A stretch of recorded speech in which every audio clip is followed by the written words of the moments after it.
Today I'm going to show you a different method of creating panel lines in a bodice. This one uses a pivoting method rather than folding the darts out. You can see I've drawn in a panel line that goes into that armhole, and you can also see that I've freehanded it rather than used a French curve. I like to freehand my curves because I think it gives me more control about exactly what my intent is of the shape of that curve, rather than just using whatever's kind of naturally occurring with the French curve. Anyway, that's me. So I've drawn this one so it passes through the apex of the bust, and it's going to continue down through this dart leg. So basically this piece here is pretty straightforward. It is simply that part of the bodice. Now, what you're going to do here is either use a tracing wheel and paper, or I'm going to actually use awl here to make some holes along my design line there, because I need to trace it through. Okay, so I'm going to trace off this piece here because we know that that is complete. So I'm going to,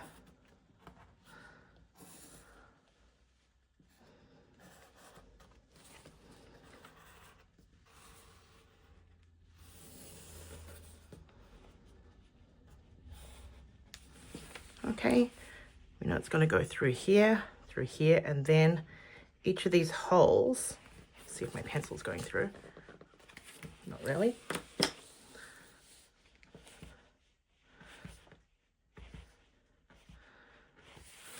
Each of my holes there, like that.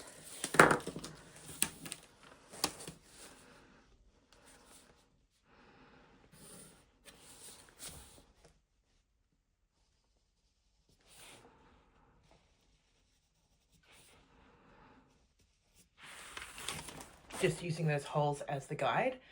That's one of my panels.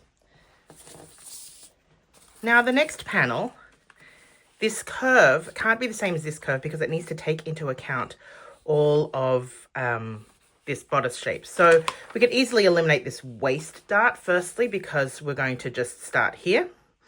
And then we need to pivot out this dart here. So for this one, I'm going to start here, mark in the apex, and I'm going to trace around to the side of this bodice here. Now at this point I need to close this dart, and I have not drawn any of these holes in just yet because my dart is still open. So I'm going to place my pencil in the apex of this dart and pivot until the notches match. So I started off here, I'm just pivoting around until I can see that notch in that other notch hole, and then I can trace until that design line here, and then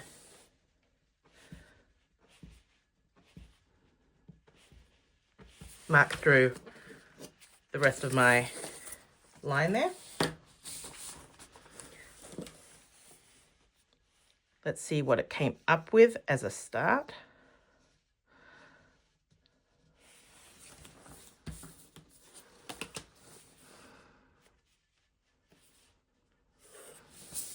Okay, this is what we have as a start. Now we're going to smooth all of this out.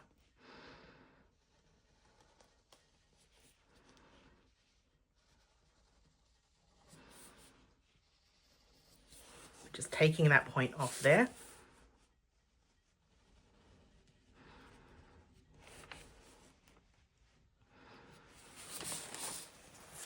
And blending nicely. Okay, so now we have our two curves. You can see that they're not the same at all. I'll cut them out and I'll show you. So here are my two pattern pieces. There's the central panel and the side panel. You can see there's a nice smooth curve here. You can check by looking at the back and seeing it's a nice smooth curve. If there's not, you can just trim it. Now the next thing and the last thing we need to do is just check that these are true. Because we created two new curves, they might not be exactly the same.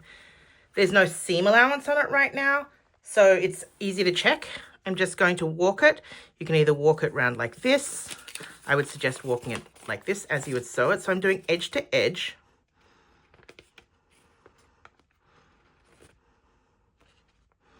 I'm pivoting it. I'm just using my nail to hold it.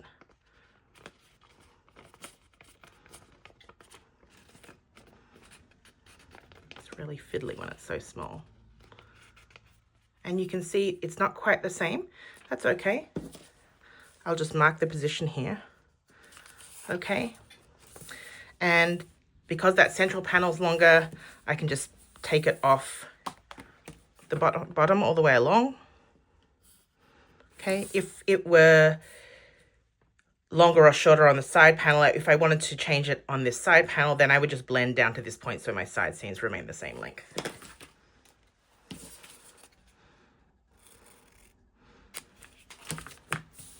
So there we have this. Just need to add seam allowance all the way around and you're done.